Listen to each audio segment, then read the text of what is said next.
أكبر لا إله إلا الله والله أكبر الله أكبر ولله الحمد الله أكبر الله أكبر لا إله إلا الله والله أكبر الله أكبر ولله الحمد الحمد لله وكفى والصلاة والسلام على سيد الرسل وخاتم الأنبياء وعلى آله وأصحابه الأتقياء أما بعد فأعوذ بالله من الشيطان الرجيم بسم الله الرحمن الرحيم قد أفلح من تزكى وذكر اسم ربه فصلى بل تؤثرون الحياة الدنيا والآخرة خير وأبقى صدق اللہ العظیم۔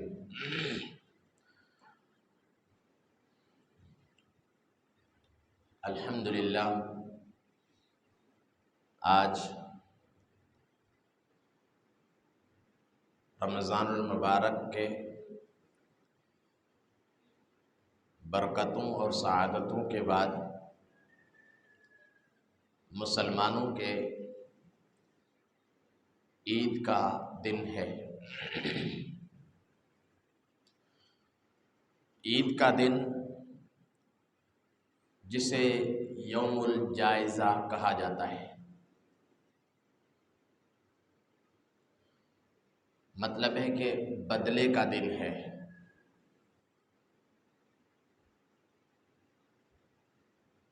جن لوگوں نے روزے رکھے اللہ انہیں بدلہ دینا چاہتا ہے، اس کے لیے عید کا دن مقرر کیا ہے۔ مسلمانوں کے دو مسلمانوں کی عیدیں ہیں، ایک عید الفطر ہے اور ایک عید الاضحیٰ ہے، تیسری کوئی عید نہیں ہے۔ کوئی کسی کو دھوکہ نہ دے اور کوئی کسی کے دھوکے میں نہ آئے کہ کوئی کسی تیسرے قسم کی کوئی عید ہے۔ مسلمان علم کم رکھتے ہیں، پھر ہر ایسے دن یا رات کو جو عبادت کی رات ہو یا کوئی فضیلت والی رات ہو تو اسے عید کی رات کہتے ہیں یا عید کا دن کہتے ہیں۔ تو اس چیز کا انتخاب کر لے اور تعین کر لے کہ عید کا دن صرف عید الفطر ہے اور عید الاضحیٰ ہے۔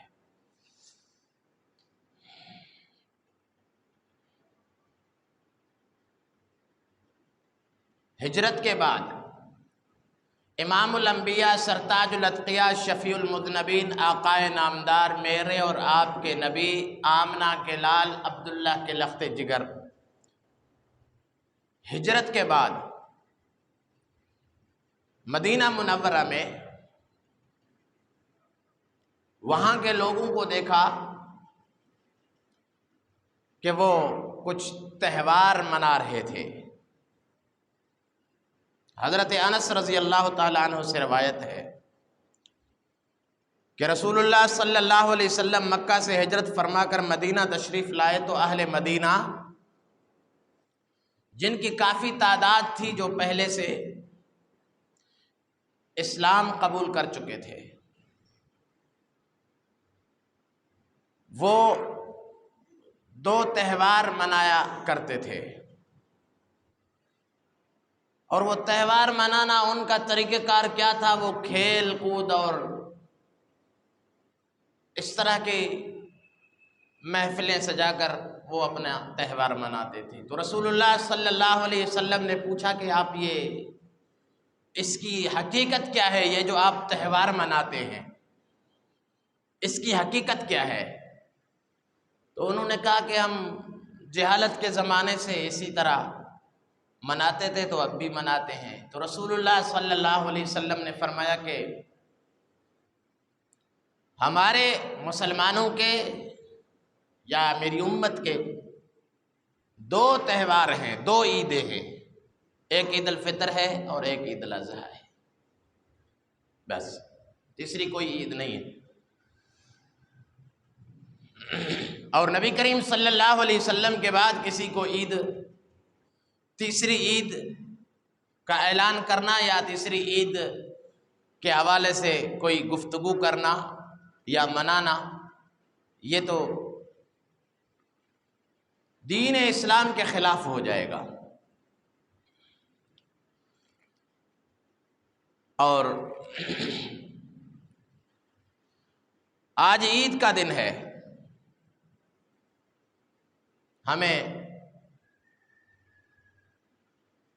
اللہ رب ذوالجلال کو منانے کا دن ہے،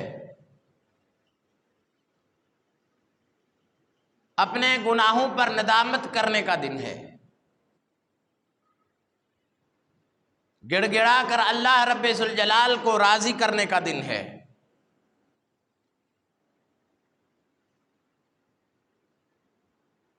اور ادعوا ربکم تضرعا وخفیہ انہ لا یحب المعتدین۔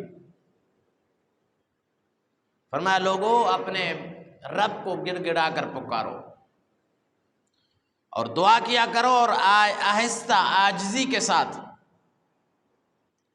بے شک اللہ حد سے تجاوز کرنے والوں کو پسند نہیں کرتا۔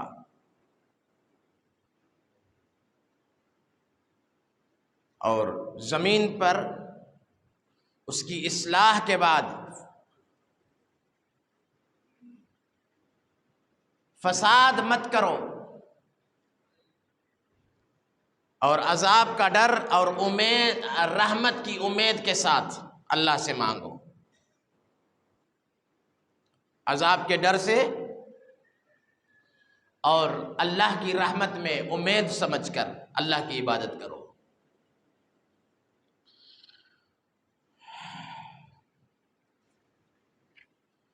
میرے عزیز دوستو، عید الفطر روزے داروں کے لیے بدلے کا دن ہے۔ اللہ رب ذوالجلال فرشتوں پر فخر کرتا ہے، فرشتوں کے ساتھ بات کر کے اللہ فرماتے ہیں کہ فرشتوں بتاؤ، جن کے حوالے کوئی ڈیوٹی اور کوئی کام حوالے کیا گیا ہو اور انہوں نے وہ کام مکمل کیا ہو،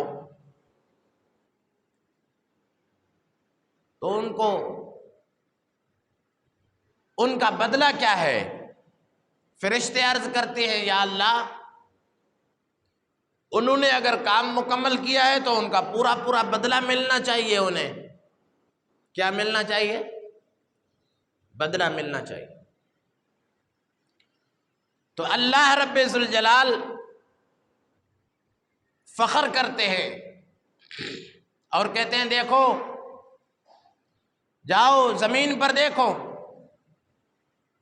میرے بندے میری تکبیر اور میری عظمت کے نعرے لگا رہے ہیں، اللہ اکبر اللہ اکبر لا الہ الا اللہ واللہ اکبر وللہ الحمد۔ فرشتے نازل ہوتے ہیں زمین پر، راستوں پر بیٹھ جاتے ہیں، لوگ عید کی نماز کے لیے جا رہے ہوتے ہیں اور پھر واپس ہو رہے ہوتے ہیں، اور ان کے زبان پر ترانہ ہوتا ہے، کس چیز کا؟ اللہ کی عظمت کا۔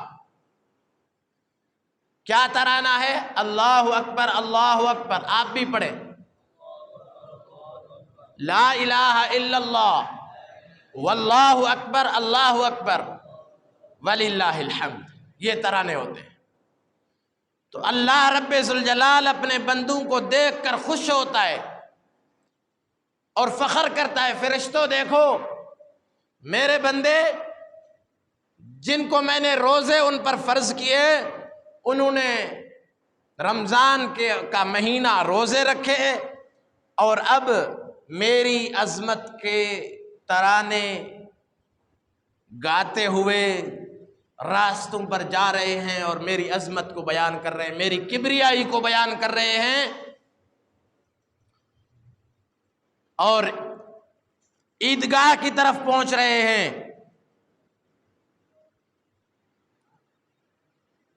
یا تم گواہ بن جاؤ، فرشتوں تم گواہ بن جاؤ، میری عزت کی قسم، اللہ فرما رہے میری عزت کی قسم، میرے جلال کی قسم، میرے بلند مرتبے کی قسم، میں نے انہیں معاف کر دیا۔ کتنی سعادت کی بات ہے۔ اللہ رب ذوالجلال یہ اعلان فرما رہے ہیں کہ میں انہیں معاف کر رہا ہوں، تم گواہ بن جاؤ۔ مسلمانوں، یہاں پر ایک بات عرض کرتا ہوں کہ جب مسلمان ایک دوسرے کے ساتھ کینہ اور بغض رکھتے ہیں، کوئی مسلمان کوئی رشتہ دار کے ساتھ، مسلمان کے ساتھ اپنی ذاتی رنجش کی وجہ سے ایک دوسرے کے لیے کینہ اور بغض رکھتے ہیں، اللہ انہیں معاف نہیں کرتا۔ اصلاح کی ضرورت ہے، سب سے پہلے مجھ میں اصلاح کی ضرورت ہے، اس کے بعد پوری امت میں اصلاح کی ضرورت ہے۔ معمولی بات پر رنجیدہ ہو کر سالہ سال بات نہیں کرتے، رشتہ داریاں توڑ دیتے ہیں اور کینہ اور بغض رکھتے ہیں دلوں کے اندر۔ میرے عزیز دوستو، اللہ کی اگر رحمت چاہیے، اللہ کی رضا چاہیے، تو پھر مسلمان ایک دوسرے کو معاف کریں۔ آج عفو اور درگزر کرنے کا دن ہے، آج درگزر کرنے کا دن ہے، آج عام معافی کا دن ہے۔ دلوں سے بغض نکالیں، ایک دوسرے کو معاف کریں۔ اگر چاہتے ہیں کہ اللہ ہمیں معاف کرے تو پھر مسلمانوں کو چاہیے کہ وہ ایک دوسرے کو معاف کریں۔ آگے بیٹھے، تھوڑا آگے مل کے بیٹھے تاکہ پیچھے والوں کے لیے جگہ بنتی جائے۔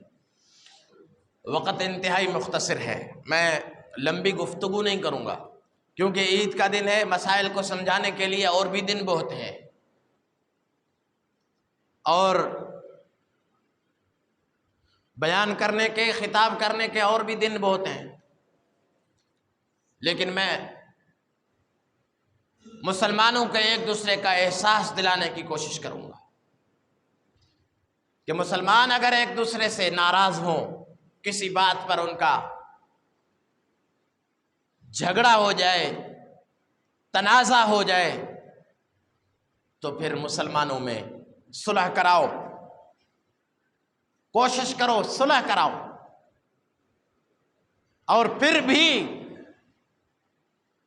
اگر وہ صلح نہیں کرتے تو پھر دیکھو جو زیادتی کر رہا ہے پھر اس کے خلاف ہو جاؤ، اور جو مظلوم ہے اس کا ساتھ دو، جو مظلوم ہے اس کا ساتھ دو۔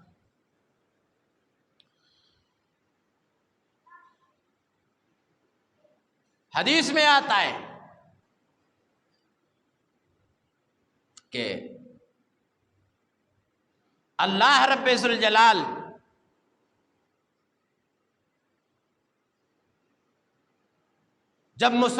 جب لوگوں پر ناراض ہوتے ہیں اس کی کیا علامات ہیں؟ کسی نے پوچھا یا اللہ آپ کی ناراضگی کی علامت کیا ہے اور آپ کی رضا کی علامت کیا ہے؟ تو اللہ رب ذوالجلال نے فرمایا کہ جب میں راضی ہوتا ہوں تو جو لوگ فصل کرتے ہیں نا، کھیتی باڑی، وہ جب زمین میں بیج ڈالتے ہیں اس وقت بارش برساتا ہوں، اور جب وہ کاٹنے کا وقت ہوتا ہے، یعنی وہ فصل جب تیار ہوتا ہے تو اس وقت بارش کو روک دیتا ہوں۔ یہ میری رضا کی علامت ہے، یہ اللہ کی رضا کی علامت ہے کہ جب فصل کو پانی کی ضرورت ہوگی تو بارش ہوگی، جب فصل کو پانی کی ضرورت نہیں ہوگی تو پھر اللہ رب ذوالجلال بارش کو روک دیں گے۔ اور پھر پوچھا گیا یا اللہ آپ کی ناراضگی کی نشانی اور علامت کیا ہے؟ اللہ فرماتے ہیں کہ جب وہ بیج کو بوتے ہیں، بیج زمین میں ڈالتے ہیں، اس وقت تو بارش نہیں کرتا، جب اس کے تیار ہو جاتا ہے اور کاٹنے کا وقت ہوتا ہے اس وقت بارش کرتا ہوں، اس وقت بارش کرتا ہوں۔ جب فصل تیار ہو گیا، اب بارش کی انسان کو ضرورت ہی نہیں ہے، اس وقت اللہ بارش نازل کر رہے ہیں، تو یوں سمجھو کہ اللہ ناراض ہیں ہم سے۔ یوں معلوم ہوا کہ بغیر موسم کے بارشیں ہو رہی ہیں، یہ علامات ہیں اللہ کی ناراضگی کی۔ اور پھر اللہ نے فرمایا کہ میں ان کے جب میں راضی ہوتا ہوں تو پھر ان پر عادل حکمران انہیں عطا کرتا ہوں، اور بیت المال اور مال غنیمت ان کے سخی لوگوں کے ہاتھوں میں دیتا ہوں، اقتدار انصاف پسند لوگوں کے ہاتھوں میں دیتا ہوں، اقتدار انصاف پسند لوگوں کے ہاتھوں میں دیتا ہوں، اور جب ان سے ناراض ہوتا ہوں نا تو پھر اقتدار ظالم لوگوں کے ہاتھوں میں دیتا ہوں، اقتدار ایسے لوگوں کے ہاتھوں میں دیتا ہوں جو ان پر ظلم کریں گے۔ تو یہ اللہ کی ناراضگی کی علامت ہے۔ آج ہمارے حکمران ہم پر وہ انصاف کر رہے ہیں، کیا عدالتوں میں انصاف مل رہا ہے؟ کیا مظلوم کو انصاف مل رہا ہے؟ نہیں مل رہا، کوئی مظلوم کی داد رسی نہیں ہے، اور بے گناہ لوگ قیدی بن جاتے ہیں، بے گناہ لوگ۔ میرے عزیز دوستو، یہ اللہ کی ناراضگی ہے۔ اقتدار ایسے لوگوں کے ہاتھ میں ہوگا جو انصاف نہیں کریں گے۔ اللہ تعالی ہمیں سخی اور انصاف پسند حکمران نصیب فرمائے۔ دیکھیں، جب صحابہ کا زمانہ تھا اللہ ان سے راضی تھا نا، تو اللہ نے حضرت ابوبکر، حضرت عمر، حضرت عثمان، حضرت علی جیسے حکمران عطا کیے تھے۔ اللہ راضی تھا اس لیے، جب اللہ ناراض ہوتا ہے تو پھر ظالم حکمران ان کے ہاتھوں میں اقتدار دے دیتا ہے۔ آج ہمارے حکمران انصاف پسند نہیں ہیں، ہمارے حکمران صالح لوگوں، ہمارا اقتدار صالح لوگوں کے پاس نہیں ہے، اور ان کی قدر بھی نہیں ہے، صالح لوگوں کی اس زمانے میں قدر بھی نہیں ہے، اور یہی سمجھا جاتا ہے کہ یہ ایک سیاسی میدان ہے، اور سیاسی میدان میں وہ لوگ اچھے لگتے ہیں جو شرابی اور کبابی ہوں اور ظالم ہوں۔ آپ نے سیاسی میدان میں علماء کو نہیں دیکھا کہ عوام کی کس طرح خدمت کرتے ہیں، علماء کو نہیں دیکھا کہ وہ کس طرح اپنے تمام تر ضروریات کو اور خواہشات کو چھوڑ کر آپ نے ابھی ہمیں بھی ابھی پتہ چلا، مفتی عبدالشکور جو ہمارے پچھلے سال سے وفاقی وزیر بنے تھے، اس کا تو ہمیں ابھی پتہ چلا کہ ان کا گھر تو کچا ہے، اور جہاں ان کی مسجد اور گھر ہے، ایک پکی اینٹ بھی نہیں ہے اس گھر میں، اور اس کا پلسٹر گارے سے لگا ہوا ہے۔ اور ایسے لوگوں کی قدر ہمارے پاس نہیں ہوتی، جو لٹیرے ہو ان کی قدر ہوتی ہے، جو عوام کے حقوق کو غصب کرتے ہوں۔ اور پھر ان علماء جو آپ کو میں نے بتایا کہ کچے مکان میں رہنے اور اس میں اپنے لیے کوئی چیز نہ بنانا، بنگلے، یہاں پر ہمارے ہاں تو کوئی ہلکا سا کونسلر اور چیئرمین اور اس طرح کے سیٹ پر آ جائے تو وہ بھی اپنے لیے بڑے بڑے بنگلے بنا لیتا ہے۔ تو میں انہیں خراج تحسین پیش نہ کروں جو وفاقی وزیر ہے اور پھر اپنے گھر کا کچھ نہیں بنایا، اور وہ شہادت کے بعد بھی ان کو دکھایا گیا کہ ان کا گھر جو ہے وہ کچا ہے۔ آج بھی ایسے میں نے علماء کرام کی جماعت میں جو اس وقت MNA ہیں، سیٹوں پر ہیں، لیکن ان کے مکانات کچے ہیں۔ وہ اس طرح وہ عوام کے بیت المال سے اور خزانے کو لوٹنے سے پرہیز کرتے ہیں۔ ایسے لوگوں کی قدر کرنی چاہیے۔ تو جو لوگ اس طرح کے لوگ ہیں، پاکیزہ لوگ ہیں، مقدس لوگ ہیں، علماء کرام اس میدان میں، جو سیاسی میدان میں، ایسے علماء کرام کو تو برا بھلا کہا جاتا ہے، تان و طنز کیا جاتا ہے، انہیں ان کی حوصلہ شکنی کی جاتی ہے تاکہ یہ اس میدان سے ہٹ جائیں اور دور ہو جائیں۔ ہمیشہ علماء پر اعتماد کرنا، اپنی زبانیں علماء کے خلاف دراز نہیں کرنا، ایمان ختم ہو جائے گا، موت کے وقت ایمان نصیب نہیں ہوگا اگر علماء کرام کے خلاف کوئی زبان درازی کرے گا۔ ہاں، نبی کے وارث علماء ہیں۔ آج اس زمانے میں اس معاشرے میں کوشش ہو رہی ہے باطل کی طرف سے، کفر کی طرف سے اور میڈیا کی طرف سے، یہ جو میڈیا یہود و نصارہ کے ٹکڑوں پر پلتا ہے، ان کی طرف سے یہ کوشش ہو رہی ہے کہ کسی طرح مسلمان علماء کرام سے کٹ جائیں، علماء کرام کے خلاف ہو جائیں۔ جب علماء کرام کے خلاف ہوں گے تو ان کو گمراہ کرنا آسان ہو جائے گا، جب علماء کے خلاف ہوں گے تو گمراہ ہونا آسان ہو جائے گا، گمراہ کرنا آسان ہو جائے گا۔ اس لیے جو پے در پہ فتنے ہیں، ان فتنوں کا مقابلہ علماء کریں گے تو علماء کے خلاف زبان درازی نہیں کیا کریں۔